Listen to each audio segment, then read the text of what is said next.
Hi, this is Mel Soul with the Phil Ritson Mel Soul Golf School with your October 2011 golf tip.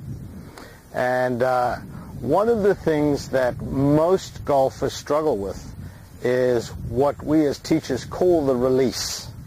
And the release is the rotation of the hands through the hitting area.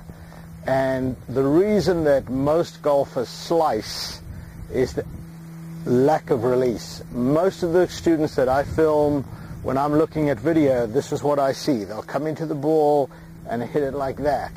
And you'll get the chicken wing, and you'll get this right hand under, the wrist cupped like that, and you can see when you come through here, the club face is square. And I think with a lot of, particularly the higher handicaps, the perception is that you want to keep the club face going to the target.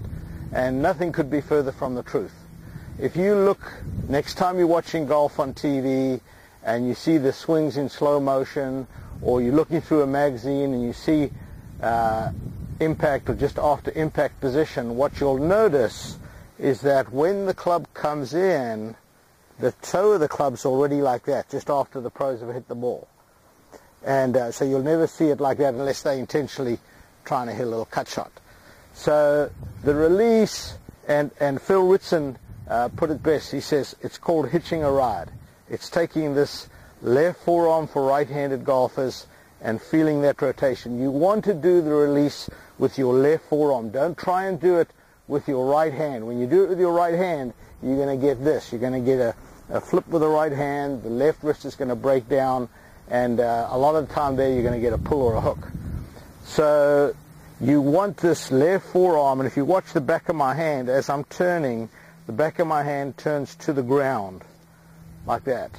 So if I had a glove on, the badge on my glove would go to the ground like that as I go through. And that is the movement. Now, my right hand is really just along for the ride. I'm not really doing anything with the right hand. I'm letting this turn over. That helps square the club face. If the golf swing was a vertical plane, in other words, if we swung a golf club like this, then yes, the club face would stay square. But we're on what we call an oblique plane. The club works this way. And so as I come in here, from there, if I don't release, my club face is going to be open and the ball's going to go to the right. And then, you know, if you've got a driver in your hand, it's going to be a big slice. And so this motion of letting that toe pass the heel as you come in like that. So do it slowly first. Just stand on the tee and just turn your hand so that you can actually watch the club face and see that club turning like that as you come through. And then slowly make the swing go a little bit longer and a little bit longer. And you can see when I go through here, there's where my hands are. I don't want anything here.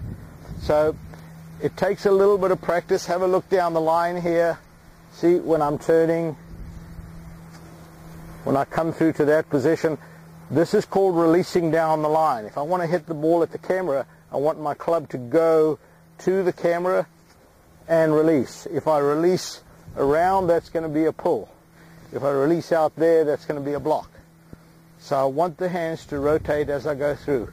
A good little drill is what I call the 9 o'clock to 3 o'clock drill. Because we're doing it a little slower, gives you a little bit more time to feel it. So if you just take the club back to 9 o'clock, and hit soft little shots. Take a pitching wedge or a sand wedge and just hit little shots like that first to get the feel before you try and introduce it into a really full swing.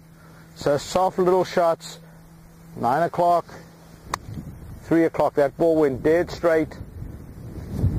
Work on that. For those of you that slice, you will slice no more.